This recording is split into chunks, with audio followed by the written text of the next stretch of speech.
5 বার আপনাকে ডাক দেওয়া হয়, হাইয়া আলাস সালাহ, সালাতের জন্য এসো, সালাতের জন্য এসো, হাইয়া আলাল ফালাহ, কল্যাণের জন্য এসো। সালাত আদায় করলেই তো তুমি কল্যাণ পাবা। আরে যুবক, তুমি সুখ খুঁজে পাও না কেন? তুমি বলো আমি যেখানেই যাই শান্তি পাই না, এখানে যাই শান্তি পাই না। তুমি শান্তি পাবা কিভাবে? আল্লাহ তাআলা বলে দিয়েছেন, আলা বিযিকরিল্লাহি তাতমাইন্নুল কুলুব।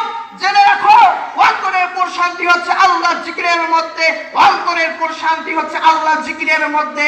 আর সালাতটাই তো হচ্ছে আল্লাহর একটা জিকির, সালাতটাই হচ্ছে একটা আল্লাহর জিকির। আর তুমি বলো আমি শান্তি খুঁজে পাই না। তুমি কিভাবে শান্তি খুঁজে পাবা?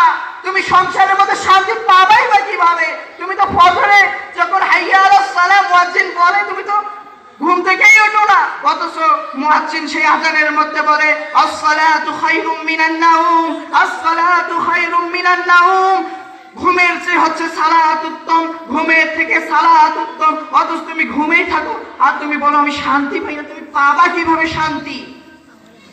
তুমি শান্তি কিভাবে কামনা করো? তুমি কিভাবে সুখ চাও? পাবা না তুমি সুখ।